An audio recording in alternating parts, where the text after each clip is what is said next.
மிட்சுகோன்னு ஒரு பொண்ணு அவளோட ஹைஸ்கூல் ஃப்ரெண்ட் அயானும் அவளோட வீட்டுக்கு வர சொல்லி இன்வைட் பண்ணியிருக்கா.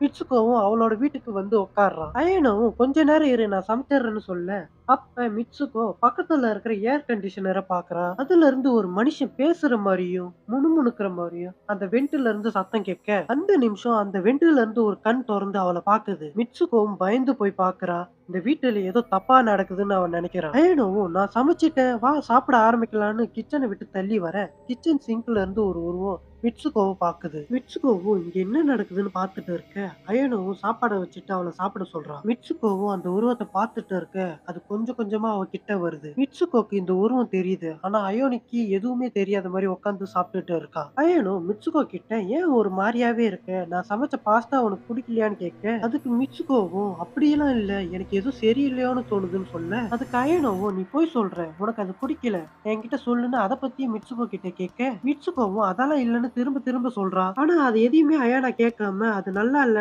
உனக்கு நான் சமைச்சது பிடிக்கல நாம இனிமே ஃப்ரெண்ட்ஸே கிடையாதுன்னு சொல்ல அப்ப அந்த உருவம் அயானாவ அதோட வாயால முழுங்கிடுது. அதை பார்த்ததும் மிட்சுகோ பதறி அடிச்சிட்டு வீட்டுல இருந்து வெளியே ஓடி வந்துடுறான். அங்க அயோனோ வீட்டுல இருந்து அந்த உருவத்தோட நிழல் மொத்த ஊரையுமே இருட்டாக்க அதை பார்த்து மிட்சுகோ பயத்துல கத்த இதோட இந்த எபிசோட் முடியுது.